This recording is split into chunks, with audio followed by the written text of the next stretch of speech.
Good morning, welcome to CATEX TV. My name is Frank Fortunato. Today is Thursday, April 11th, 2013. There's been a major automobile recall by Japanese car makers. More than 3 million vehicles made by Toyota, Nissan, Honda, and Mazda have been recalled, apparently due to faulty airbags. A Toyota spokesman said his company alone was recalling about 1.75 million vehicles manufactured between November of 2000 and March of 2004. About 170,000 vehicles are in the United States. Toyota said that the involved vehicles are equipped with front passenger airbag inflators, which could have been assembled with improperly manufactured propellant wafers. What that means is that the propellant wafer could cause the inflator to rupture and the front passenger airbag to deploy abnormally in the event of a crash. This abnormal inflation could also burn part of the vehicle's inside and cause a fire. Nissan and Honda released statements giving similar circumstances. The airbags were manufactured by Tokyo-based Takata Corporation. There's a big storm that's going through the United States. If you were watching Major League Baseball, you saw that there were games that were interrupted by heavy rain throughout the country. Storms packing rain, snow, and winds raked the Midwest and spawned a tornado in St. Louis. In Minnesota, approximately 10 inches of snow was dropped. States of disaster were declared in both Missouri and in Minnesota. Also in as far south as Wisconsin, actually, from Minnesota, heavy flooding occurred after a deluge of rain drenched the northern part of the state up by Green Bay down to Oshkosh. Residents of eastern South Dakota are without electricity now for a third day in a row. Tens of thousands of people remain without power. The Wisconsin emergency management people said that another wave of freezing rain could sweep across the state late today into tomorrow. That would cause even more flooding in the area. Lloyd's of London's headquarters building at 1 Lime Street is apparently close to being sold to the Chinese life insurance company Ping An for about $400 million US. The building was conceived and designed by Richard Rogers, the architect. It's currently owned by the German investor Commerce Real, which is associated with Commerce Bank. They've been looking to sell the building since 2011. Everybody has denied or declined comment at this stage. The Colorado State University group, Dr. William Gray, has come out with their hurricane prediction for 2013 in the Atlantic Basin. They say there's going to be 18 named storms and a 72% chance that one will make landfall somewhere along the eastern seaboard.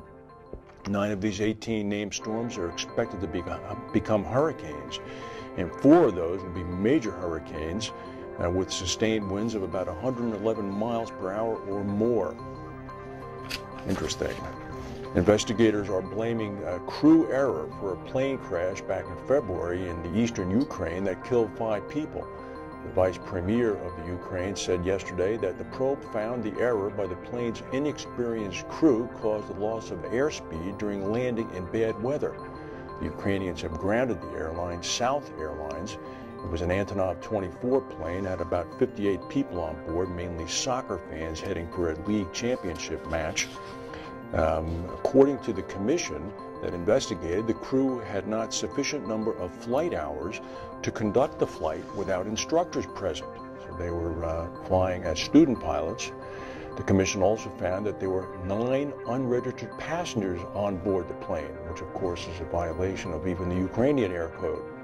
And they also found that there were 102 violations of South Air and the airplane after they began to inspect the wrecked carcass of the plane that had crashed. We keep talking about these interesting airlines. You should not fly them.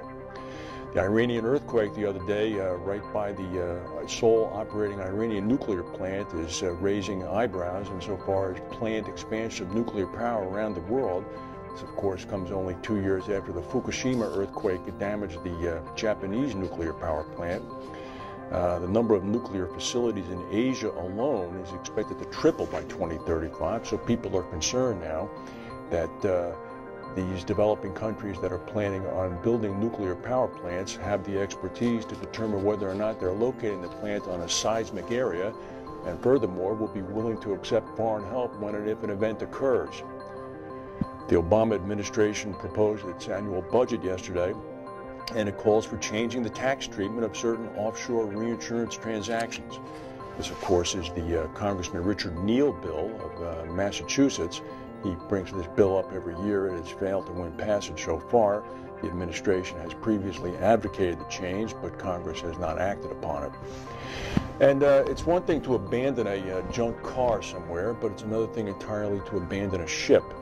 Apparently yesterday in a high court in Madras in India, 2 sailors of a foreign ship popped up in court in a drama in which the captain told the judge that he had abandoned his vessel, the OMS Arena, in the outer anchorage of the port of Chennai because it was unstable due to taking on water and could capsize.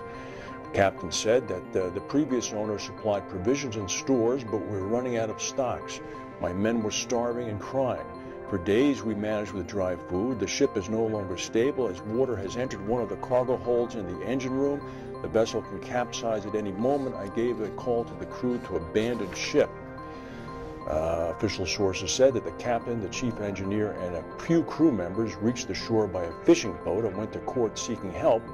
Port officials said that this was a violation of rules. Coming to the shores without immigration clearance is a violation. We'll be filing a case against the sailors. The captain said he had no option. Without diesel fuel, we couldn't run the pump to get the water or operate the fans. The laptop from which I've been sending the distress signals to the port and the vessel owners is failing. There have been no responses from anybody. Well, here's the thing. The ship has been stranded there since February of 2010. This is now April of 2013. They can't contact the owners, who apparently have walked away from the ship. These crew members have been stranded on the boat for about 2.5 years now. Big problem. That's the news for today. If we have any breaking news, we'll come back and tell you. Thank you for watching, and we'll see you.